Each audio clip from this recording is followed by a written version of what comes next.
Boa noite, pessoal. Boa noite, clientes e investidores do Brasil. Estamos aqui para comentar mais uma decisão do Copom, que recentemente anunciou a manutenção da taxa Selic. Copom e Fed, basicamente aí movimentos juntos, onde Fed também manteve ali a taxa praticada lá fora. E aí eu estou aqui com Laís, estrategista de investimentos do Banco do Brasil, Trogo, gerente de pesquisa macro. Boa noite, bem-vindos aqui para mais um papo sobre o nosso Copom. Boa noite, Petec. Boa noite, Petec. Prazer estar com vocês mais uma vez. Boa noite. E aí, olhando, decisão aí da super quarta, começo de ano, manutenção no Fed, manutenção no Copom. E aí, Trogo, podemos dizer que temos movimentos sincronizados, já esperados aí com o que tínhamos de cenários no mercado? Boa pergunta. Acho que essa primeira reunião de janeiro aí era muito aguardada pelo mercado, né?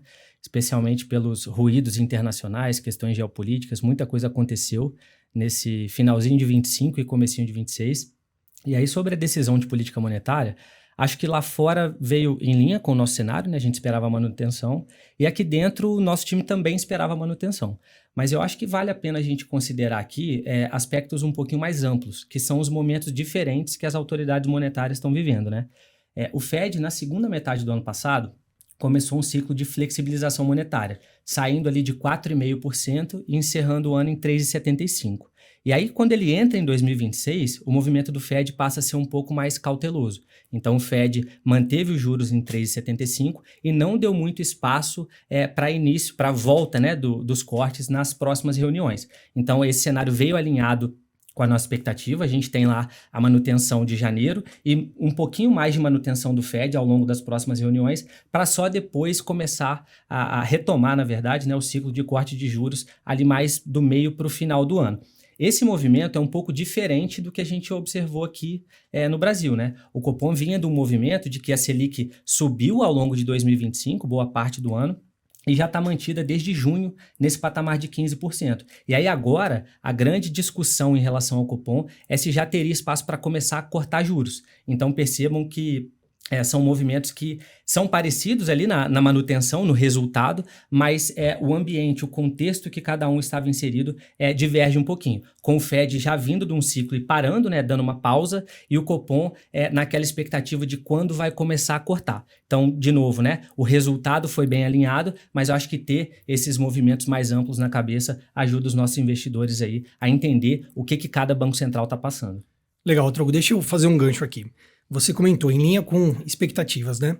Traz pra gente um recorte temporal desse alinhamento de expectativas, né? O trabalho que a Geás, o Banco do Brasil, vem fazendo muito importante, e isso acaba ali direcionando muito do trabalho do estrategista de investimento.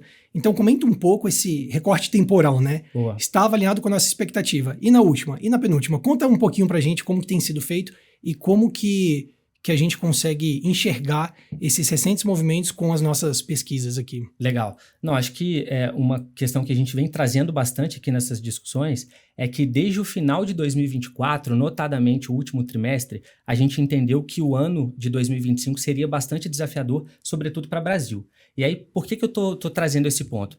É que nós desenhamos um cenário que o Copom aumentaria juros ao longo de todo o primeiro semestre e na segunda metade do ano, mesmo com juros muito restritivos, alcançando ali os 15%, nós não discutimos se haveria espaço para cortar juros na segunda metade de 25. Então, quando a gente fala que está alinhado às expectativas, que veio em linha com o que a gente esperava, é porque lá atrás, nesse nosso desenho de cenário, esperávamos esse movimento de alta de juros na primeira metade do ano passado e uma estabilidade até este momento, até a reunião de janeiro. Então, na nossa expectativa lá atrás, né, no que nós esperávamos para o dia de hoje, era justamente estar trazendo aqui a manutenção dos juros até este momento e que o Copom trouxesse em seu comunicado espaço para começar a cortar juros em março. E foi exatamente o que aconteceu, notadamente aqui com a retirada de alguns pontos importantes, que tirou ali aquela expressão do significativamente contracionista, então essa é uma expressão que ficou marcada aí ao longo do ano de 25, e também que a Selic ficaria parada por período bastante prolongado.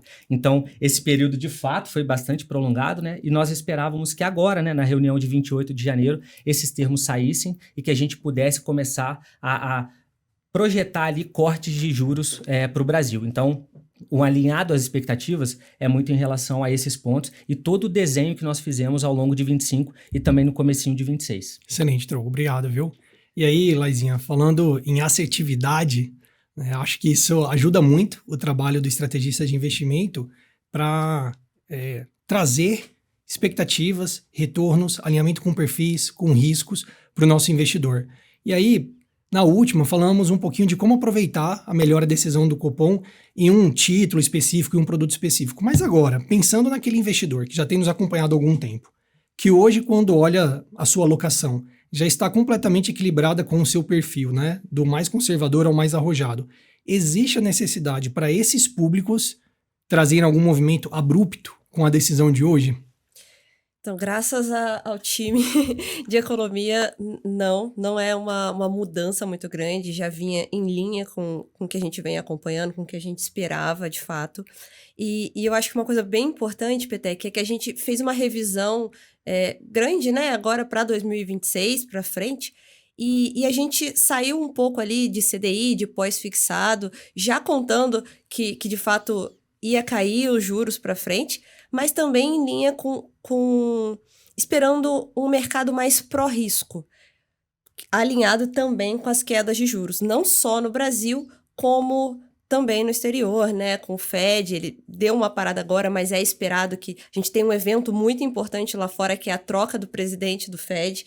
Então, isso é muito aguardado ali pelo mercado. Então, todos esses fatores juntos, sincronizados, né, trazem um ambiente muito pró-risco. E isso a gente fez na nossa carteira, a gente aumentou, principalmente inflação, né, títulos de inflação, a parte de inflação, a gente aumentou pré-fixado, a gente aumentou Bolsa Brasil, manteve ali Bolsa no exterior. E eu acho que, assim, quando a gente olha para janeiro, hoje, 28 de janeiro, já parece que passou meio ano, né? Porque a gente já teve questões geopolíticas com Maduro, com as questões também lá de Groenlândia, Europa. Então, assim, tanta coisa acontecendo. E até no fórum econômico que a gente teve agora, foi declarado que a principal preocupação ali, em geral, são com questões geopolíticas. Então, assim, é pró-risco, mas a gente não pode esquecer que tem preocupações aí na mesa. Tem diversas coisas acontecendo, tem muita incerteza, e a diversificação segue sendo o melhor caminho. Porque é isso tudo, é a diversificação, inclusive, global, que está fazendo os nossos mercados aqui andarem tão bem. A nossa bolsa batendo, tá acima de 14%, quando eu olhei hoje mais cedo. Então, assim, isso está de fato fazendo os nossos mercados andarem muito bem aqui, não a gente especificamente, nós Brasil, e sim esse movimento global de diversificação, de rotação global para os mercados emergentes e também para propriamente ali dentro dos Estados Unidos, na própria bolsa ali. Então, assim, tá sendo legal para todo mundo, mas a gente não pode esquecer que os ativos de proteção também estão subindo.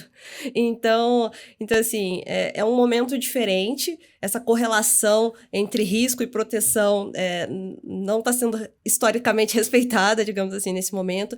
Então, nessas horas que a gente tem que ser cauteloso, de fato, tomar o risco ali, mas não esquecer de diversificar, porque ninguém tem exatamente ali uma bola de cristal. Se tivesse, a gente colocava tudo no lugar que a gente sabe que vai render mais. Então, assim, a diversificação se torna ainda mais importante, porque a gente tem muitas preocupações aí, muita volatilidade, uma eleição prevista aqui para o nosso país também esse ano, né? Para a América Latina tem também. Então, assim, são questões importantes e acredito que vamos tomar risco com cautela, né? Como disse o chefe. Boa. E falando em diversificação e proteção, né? Foi um ponto de destaque ali a inflação de serviços dentro de todas as outras inflações que a gente pode citar, a inflação de serviços ali ainda sendo resiliente. E aí, Trogo, queria que a gente fechasse com mais um pinga-fogo, vai virar tradição aqui agora. Ali na decisão, queria destacar um ponto, né, que o Copom trouxe, onde sinalizou que a próxima redução, né, pode acontecer já na próxima reunião, manterá a restrição adequada para assegurar a convergência da inflação à meta. E aí, a gente pode fechar no 0,25? Tem espaço para o 0,50? Como fica o próximo? Bom ponto. Acho que é importante a gente ter na cabeça que o Copom tem sido muito cauteloso nos comunicados, nas comunicações de modo geral, tanto nesse após a reunião quanto na ata. Então, essa frase, né, que ele colocou de que vai calibrar direitinho ali, vai ser muito cauteloso, mirando o centro da inflação, que é 3%, né, que está distante, mas que ele está mirando lá na frente nesse 3%, é algo que todo mundo já incorporou no seu cenário mais provável, de que o objetivo, né, a meta de 3% vai ser perseguida pelo Banco Central, calibrando direitinho essa taxa de juros. E aí a gente chega nesse ponto de 0,25 a 0,50, né, que eu acho que é muito relevante. E aí o que eu tenho para dizer para vocês, principalmente do ponto de vista mais técnico, é que sempre ao final de ciclos de ajuste monetário ou início de ciclo de flexibilização monetária, que é o que a gente está vivendo agora, é muito difícil calibrar qual vai ser o próximo passo. Então aqui, o que a gente tem já uma garantia maior, dada as próprias palavras do Copom, é que ele vai começar a cortar juros. Mas a gente tem já esse cenário desenhado de março há bastante tempo. E também tem desenhado no nosso cenário 0,50 há bastante tempo.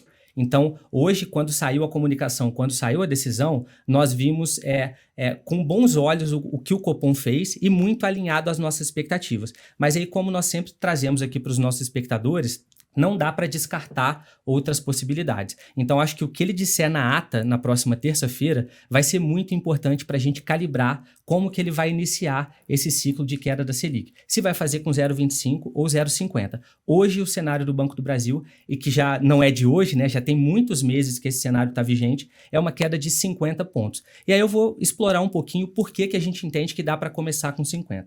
Primeiro, que a inflação corrente tem se mostrado mais benigna. E esse impacto do câmbio agora para baixo tem ajudado a essas transmissões sobre a inflação ficarem ainda mais benignas. Então, quando a gente olhar a inflação corrente lá na reunião de março, a gente espera que o IPCA esteja ainda mais próximo do que o Banco Central persegue. O IPCA fechou o ano em 4,3, a gente imagina que lá para março, com a divulgação do IPCA, vai estar ali mais ou menos entre 3,7 e 3,8. Por uma questão ali de inflação de 12 meses, mas vai ser um IPCA que vai estar mais benigno na ponta. Outro ponto importante é que lá em março, o PIB de 2025 já vai ter se consolidado. E a gente tem uma expectativa ali do PIB mais ou menos em 2,3. Então é uma atividade econômica que estava em 3,4 ao final de 24 e que chega em 2,3 em 25. Ou seja, é um cenário de desaceleração econômica que é muito importante para o Copom, sobretudo pensando em formação de preços. E aí, eu acho que o final aqui para a gente amarrar esse 50 é o próprio nível de restrição da taxa de juros. 15% de Selic é bastante coisa. E quando a gente olha a projeção do Copom para 2026, que está em 3,4%, o que a gente tem é um juro real superando 11,5%. Então, é um juro real bastante elevado e a gente imagina que, apesar de não descartar o 0,25, nós entendemos que 50 pontos ainda é uma boa aposta, ainda é uma boa expectativa. Mas, como eu falei, né, o Banco Central está muito conservador, ele está muito cauteloso e vai depender dessa nova safra de dados. Vai depender da evolução do cenário global, vai depender da evolução do cenário doméstico, para ele tomar a decisão mais acertada possível lá na decisão de março. Mas, por hora, mantemos aí a nossa expectativa de 50 pontos em março e a Selic encerrando o ano ao redor de 12, que é a nossa expectativa, de novo, né, vigente aí há bastante tempo. Acho que tem muitos meses que nós participamos aqui desse bate-bola e esse cenário ainda tá vigente, né? Era o 15% no final do ano passado, 12% ao final de 26, com o início do corte de juros na reunião de março. Então, acho que o nosso cenário vem bem amarradinho aí já há algum tempo, mas não dá para cravar aqui que o 25 está fora. Acho que ele tá no jogo sim, e a comunicação de terça-feira na ata vai ser fundamental. Maravilha, viu, Trogo? E ciclo esse de redução que ainda será longo, né? Com muitos elementos para a gente conversar. Perfeito. Então, agora eu quero me direcionar ao cliente, ao investidor, que hoje procura elementos para tomada de decisão, que busca entender o que acontece aqui e lá fora. Nos acompanhe no Investalk. Quero agradecer a presença do Trogo, nosso gerente de pesquisa macro, Laís, estrategista de investimento do Banco do Brasil. É um prazer estar aqui conversando e ajudando de alguma forma que a gente faça esse caminho, esse longo caminho, de maneira mais plausível, orientada e com fundamentação das nossas decisões. Uma boa noite a todos. Boa noite.